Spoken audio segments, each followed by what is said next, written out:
Boubou Cissé, je suis devenu une menace politique. Depuis le renversement de l'ancien président malien Ibrahim Boubacar Keïta le 18 août, son ex-premier ministre Boubou Cissé se fait discret. Libéré en octobre après avoir été détenu 52 jours par la junte militaire, il ne s'est pas exprimé publiquement depuis. L'ancien chef du gouvernement assure avoir passé les derniers mois auprès de sa famille, loin de toute activité politique. Une version des faits que contestent les nouvelles autorités. Selon la justice malienne, Boubou Cissé aurait occupé son temps libre à ourdir, une entreprise de déstabilisation des institutions de la transition, des actes de nature subversive tendant à jeter le discrédit sur les actions des autorités. Une information judiciaire a été ouverte et 5 complices supposés de Boubou Cissé ont été arrêtés puis présentés au juge. Quant au principal intéressé, il est resté introuvable, selon le procureur. Le Monde Afrique a pu le joindre par téléphone. C'est la première fois qu'il s'adresse à la presse depuis le coup d'État. Où vous trouvez-vous actuellement? Étiez-vous toujours au Mali? À l'heure où je vous parle, je suis en sécurité à l'intérieur du pays. Pourquoi vous cachez-vous? Ma maison à Bamako a été visitée par des agents de la sécurité d'État le 24 décembre. J'étais sorti faire une course et mes employés ont été violentés. Lorsque mon avocat a contacté la sécurité d'État pour demander si des agents étaient à ma recherche, ils ont démenti. Je me suis donc dit qu'on essayait peut-être d'attenter à ma vie. Je me suis donc mis en sécurité. Selon le procès-verbal, vous êtes fortement soupçonné d'être le cerveau d'un projet manqué, de déstabilisation des autorités et de tentative de coup d'État. Le communiqué du procureur vous reproche, comme à vos coprévenus, des contacts suspects, des déplacements suspects et des actions de sabotage de certaines initiatives des autorités de la transition. Que répondez-vous? J'ai appris dans la presse que j'étais accusé de complot contre le gouvernement de transition. J'ai fait un communiqué sur les réseaux sociaux en expliquant qu'on me soupçonnait ainsi que des proches, mais que je ne suis associé à aucune tentative de déstabilisation du Mali, ni directement ni indirectement. Ce n'est pas dans mon éducation, ni dans ma formation politique et loin de mes principes. Avez-vous eu accès au dossier d'instruction? Mes avocats sont dessus. D'après les échos que j'ai eus, je suis suspecté d'avoir organisé des rencontres chez moi avec certains individus. Or, je peux vous assurer que ces rendez-vous n'ont jamais eu lieu. Je suis également accusé de m'être déplacé à l'intérieur du pays pour retrouver des personnes dans le but de déstabiliser l'État.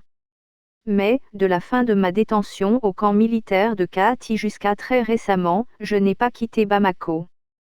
Le communiqué du procureur évoque par ailleurs mes ambitions présidentielles. Je n'en ai jamais fait cas. S'ils ont des preuves matérielles qui les montrent. Pour l'instant, tout est faux me concernant. Le procureur évoque des indices graves et concordants de faits laissant présumer l'existence d'une entreprise criminelle. La somme de 200 millions de francs CFA, quelque 305 000 €, aurait été mobilisée par vous, via le directeur général du Paris Mutuel Urbain, PMU, et aurait été utilisée pour convaincre des syndicats de troubler l'ordre public et déstabiliser l'État. Que répondez-vous à ces accusations? Honnêtement, j'attends qu'ils présentent des preuves. Le Paris Mutuel Urbain est une entreprise qui a le monopole des jeux de loterie et de courses au Mali. L'État est actionnaire à hauteur de 10% et reçoit des dividendes. C'est une entreprise autonome gérée par un directeur général sous lequel il y a un conseil d'administration. Le PMU ne peut pas décaisser de l'argent sans qu'il y ait une autorisation du conseil d'administration. Sortir 200 millions comme ça, ce n'est pas possible. Vous rendez-vous au tribunal? Oui, si la justice me demande de me présenter, je le ferai évidemment. Mais je n'ai pour l'instant reçu aucune convocation d'aucune autorité. Comment expliquez-vous ces accusations?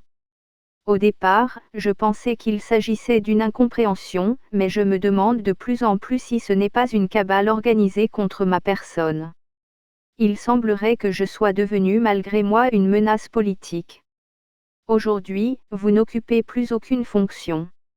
Avez-vous des projets politiques? Je l'avais déjà indiqué aux autorités de la junte lorsqu'ils nous avaient libérés. Je veux servir et aider mon pays. Si je peux être utile à quelques projets de développement, je le ferai volontiers. Mais cela ne sera pas nécessairement par la voie politique, ça peut être sous d'autres formes. Nous sommes dans une période de transition et il est important de garder profil bas. Je ne veux perturber en aucune façon la transition qui est en cours. C'est ce qui a justifié mon silence. C'était aussi le temps de la réflexion. Est-ce que je retourne dans cette fonction publique internationale ou est-ce que je continue à être dans mon pays, à faire de la politique?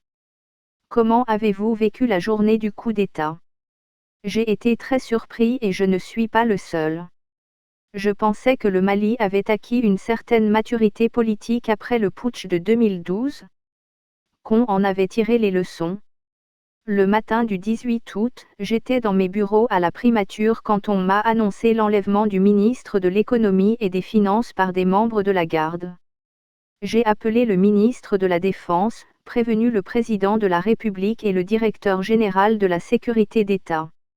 On a essayé de comprendre ce qu'il se passait.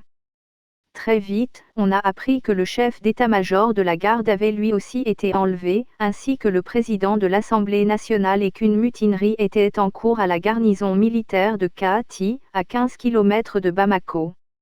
Je me suis rendu chez le président de la République, puis des soldats sont venus nous chercher pour nous emmener à Kahati. Aujourd'hui, vous n'occupez plus aucune fonction. Avez-vous des projets politiques? Je l'avais déjà indiqué aux autorités de la junte lorsqu'ils nous avaient libérés. Je veux servir et aider mon pays. Si je peux être utile à quelques projets de développement, je le ferai volontiers. Mais cela ne sera pas nécessairement par la voie politique, ça peut être sous d'autres formes. Nous sommes dans une période de transition et il est important de garder profil bas. Je ne veux perturber en aucune façon la transition qui est en cours. C'est ce qui a justifié mon silence. C'était aussi le temps de la réflexion. Est-ce que je retourne dans cette fonction publique internationale ou est-ce que je continue à être dans mon pays, à faire de la politique? On a essayé de comprendre ce qu'il se passait. Très vite, on a appris que le chef d'état-major de la garde avait lui aussi été enlevé, ainsi que le président de l'Assemblée nationale et qu'une mutinerie était en cours à la garnison militaire de Kahati, à 15 km de Bamako.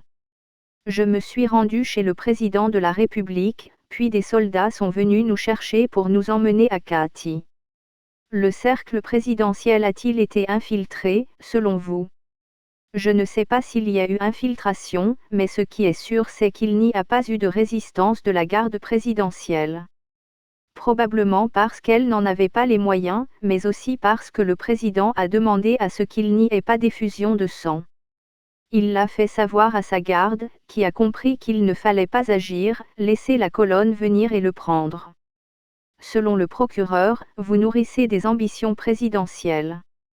Cette information judiciaire est-elle selon vous une façon de freiner ces ambitions?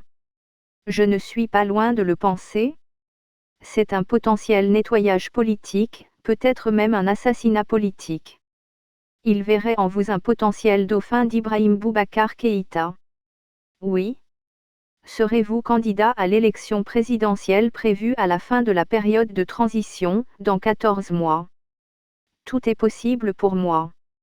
Mais que je sois candidat ou non, l'essentiel est de trouver des solutions tous ensemble pour sortir le pays des difficultés dans lesquelles il est. Source: Le Monde.